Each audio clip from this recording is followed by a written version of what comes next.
Hi guys, my self doctor Govind Gupta. आज हम diuretics पर बात करेंगे।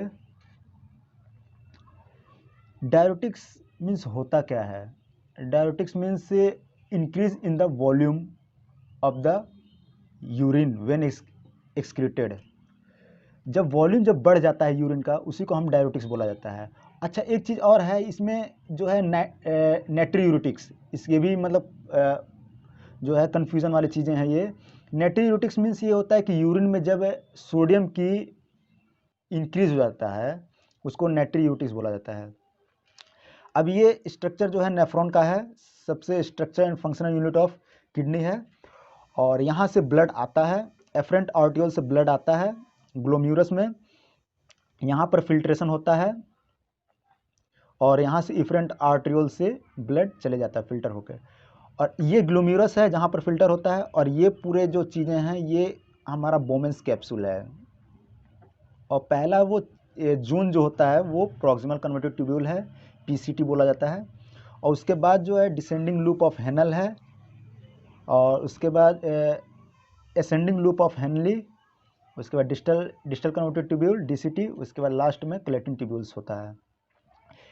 पीसीटी जो होता है और डीसीटी जो होता है ये कन्वेक्स में पाए जाते हैं किडनी के, और डिसेंडिंग लूप ऑफ हेनली और असेंडिंग लूप ऑफ हेनली और कलेक्टिंग ट्यूब्यूल्स एंड डक्ट जो होते हैं वो मेडुला में पाए जाते हैं किडनी में। इतना चीज़ आपको समझना है, ये चीज़ आप समझ गए। और प्रॉक्सिमल कन्वर्टिव, और यहाँ पर जो फिल्टर जो होता है वो सबसे मैक्सिमम जो फिल्टर होता है, रीअब्जॉर्प्शन जो होता है वो पीसीटी में होता है 65%। उसके बाद असेंडिंग लूप ऑफ हेनली में 25 to 30%, और डीसीटी में डिस्टल कन्वर्टिव ट्यूब्यूल में 5 to 10%, और कलेक्टिव ट्यूब्यूल्स में 1 to 2% रीअब्जॉर्प्शन होता है मेटाबोलाइट्स का। अब एक एक करके हम लोग डिस्कस करेंगे। पीसीटी, फिर उसके बाद डिसेंडिंग लूप ऑफ हेनली, उसके बाद असेंडिंग लूप ऑफ हेनली, उसके बाद डीसीटी, उसके बाद कलेक्टिव ट्यूब्यूल्स।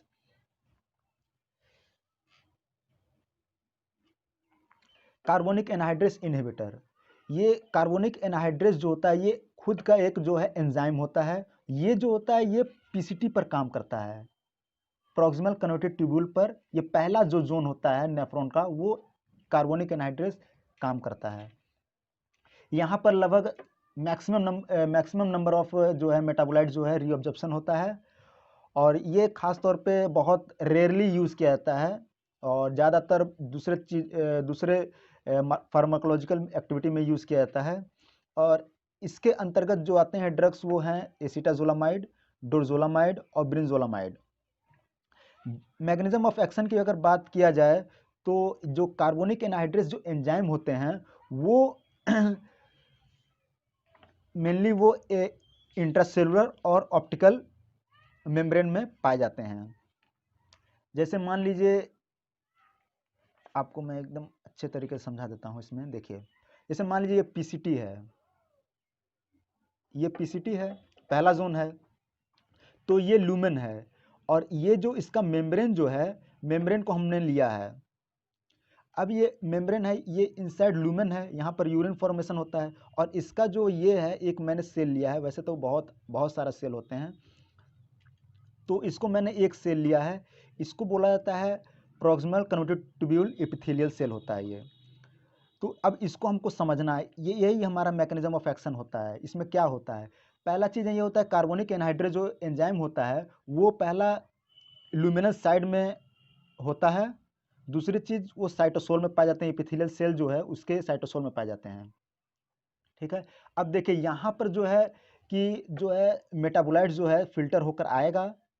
फिल्टर होकर जब आएगा, सोडियम हो गया, ग्लूकोज हो गया, और फिर उसके बाद केटाइंस एनाइंस हो गए, जितने भी यहाँ पर फिल्टर होकर जब आते हैं लूमेन में, तो यहाँ पर सोडियम आएगा, बाइकार्बोनेट्स आएंगे। तो फिलहाल हम यहाँ पर दो ही लेंगे, सोडियम और बाइकार्बोनेट। सोडियम जैसे आएगा तो वो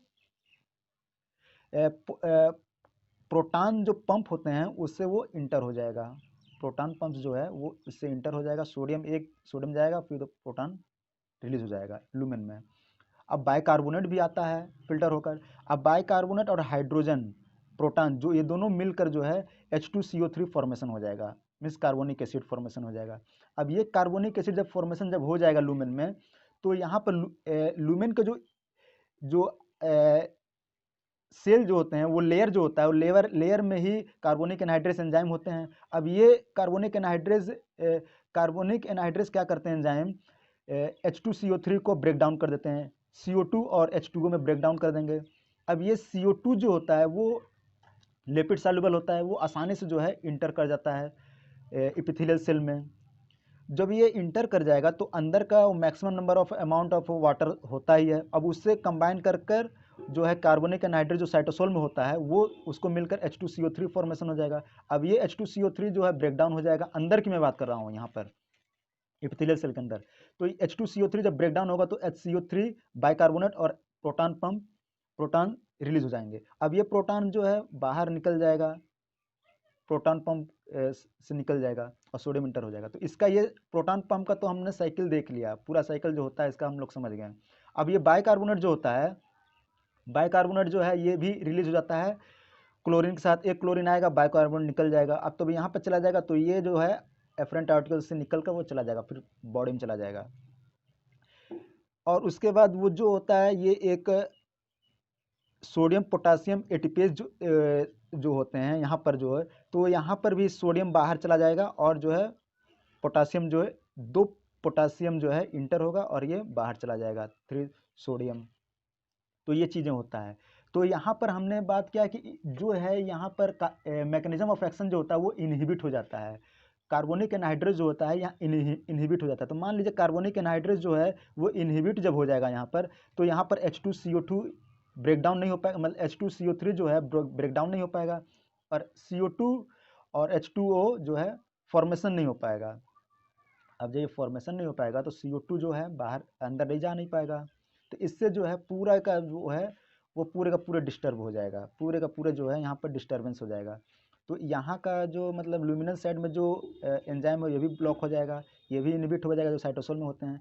तो इनहिबिट हो जाने पर तो यहाँ पर जो है HCO3 जो होता है वो जो है जा नहीं पाएगा, जो कि यहाँ पर डिक्रीज हो जाएगा। मतलब HCO3 जो है बाइकार्बोनेट है वो ब्लड में डिक्रीज हो जाएगा, जिससे हमारा ब्लड जो है वो एसिडोसिस होने लगेगा, मेटाबॉलिक एसिडोसिस होने लगेगा।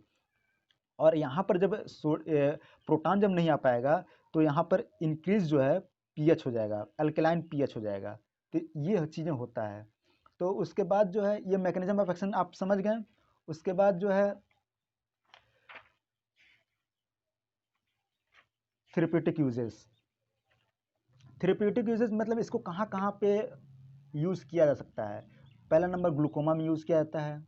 ग्लूकोमा में क्या होता है, ये डिक्रीज इंट्राओकुलर प्रेशर हो जाता है, जिससे विट्रस ह्यूमर और एक्वस ह्यूमर में प्रेशर ज़्यादा बन जाता है और जिससे वो ऑप्टिक नर्व पे ज़्यादा प्रेशर बनने पर जो है पेशेंट जो है वो ब्लाइंडनेस का शिकार हो जाता है। दूसरी चीज़ ये अल्टीट्यूड सिकनेस में भी यूज़ किया जाता है। अल्टीट्यूड सिकनेस का जो सिम्टम्स जो है वो वीकनेस है, ब्रीथलेसनेस है, डिजीनेस है, नोजिया है, सेरिब्रल और पल्मोनरी इडिमा है, मीन्स स्वलन हो जाना, फिर चक्कर लगना, फिर सांसें फूलने लगना, ये सब जो चीज़ें हैं इसका जो है सिम्टम्स है अल्टीट्यूड सिकनेस का। तो इसको ये सब चीज़ें से बचाता है ये कार्बोनिक एनहाइड्रेस इनहिबिटर। फार्माकोकाइनेटिक्स की अगर बात किया जाए कि ये जो ड्रग होते हैं कैसे कैसे मतलब मेटाबोलाइट्स होते हैं, तो इसका देख लिया जाए। एसिटाजोलामाइड जो होता है वो ओरल और आईवी फॉर्म में पाए जाते हैं, आते हैं मार्केट में, और 90% जो है प्रोटीन बाइंडिंग होते हैं और रीनली एलिमिनेट होता है सिक्रेशन और पैसिव रीअब्जॉर्प्शन के थ्रू। डोरजोलामाइड और ब्रिंजोलामाइड जो है ट्रॉपिकल एजेंट होते हैं जो कि आई ड्रॉप में आते हैं और ये ज़्यादातर आई में ही यूज़ किया जाता है, ओपन एंगल ग्लूकोमा में और क्लोज एंगल ग्लूकोमा में। एडवर्स इफेक्ट की बात किया जाए तो एडवर्स इफेक्ट जो होता है मेटाबॉलिक एसिडोसिस होता है और पोटासियम डिप्लेशन में होता है, इसका रीनल स्टोन फॉर्मेशन हो जाता है और ड्रोसिनेस होने लगता है। ड्रोसिनेस मीन्स जो है स्लीपी, बहुत वीकनेस टाइप का लगता है, स्लीपी टायर्ड फील होना। तो ये मेटाबॉलिक एसिडोसिस आप समझ गए हैं कि क्योंकि बाइकार्बोनेट जब बॉडी में डिक्रीज हो जाएगा तो मेटाबॉलिक एसिडोसिस होगा, पोटासियम डिप्लेशन होने लगेगा, ज़्यादा रिलीज होगा पोटासियम और पोटासियम डिप्लेशन इसलिए होगा, ये पोटासियम जो है आगे आगे चलकर जो है डिसेंडिंग डिस्टल कन्वोल्यूटिव ट्यूब्यूल का जो है लोड बढ़ा देगा, और कलेक्टिंग ट्यूब्यूल्स पर ये जो है पोटासियम ज़्यादा लोड हो जाता है, इसीलिए यहाँ पर ज़्यादा वाश होने लगता है। फिर उसके बाद जो है रीनल स्टोन फॉर्मेशन होने लगता है। कॉन्ट्राइंडिकेट की बात किया जाए कि किस चीज़ में ये आप इस्तेमाल नहीं कर सकते हैं ये सब ड्रग, हिपैटिक किरोसिस में आप इस्तेमाल नहीं कर सकते हैं ये ड्रग, क्योंकि एक्सक्रीशन ऑफ NH4 जो होता है, एमोनिया जो होता है वो डिक्रीज हो जाता है, इसलिए इसको यूज़ बिल्कुल नहीं किया जाता है इस ड्रग को। अब दूसरा चीज़ ये जो होता है डिसेंडिंग लूप ऑफ हेनली की बात किया जाएगा। ये PCT आपका कंप्लीट हो गया, डिसेंडिंग लूप ऑफ हेनली का बात किया जाएगा।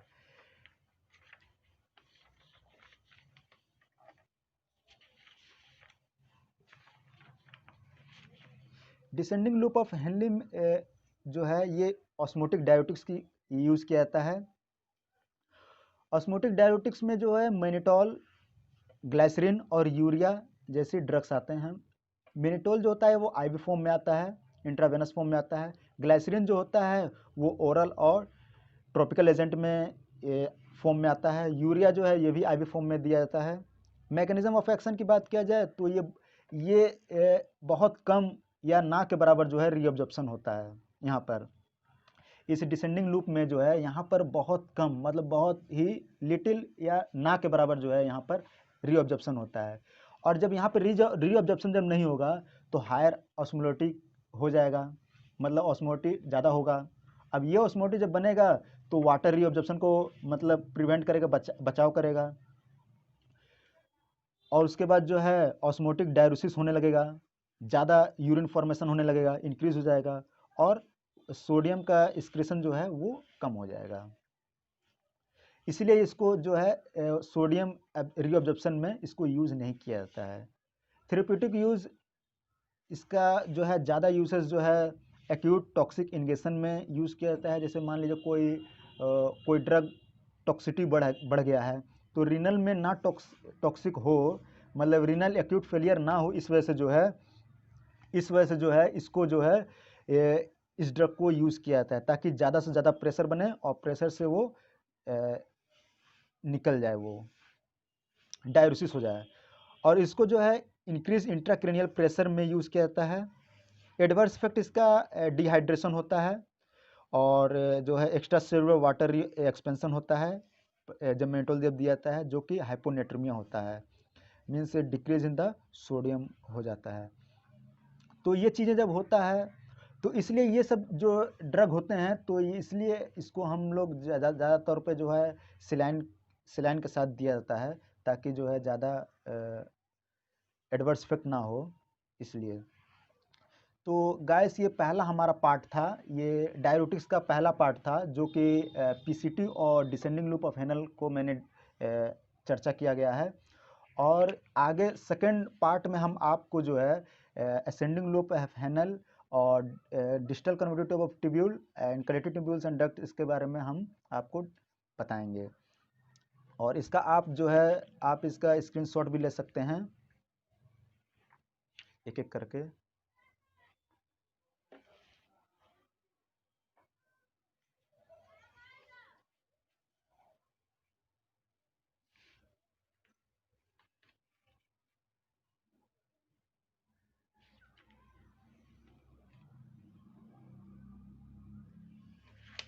तो आई होप इस वीडियो आपको अच्छा लगा होगा।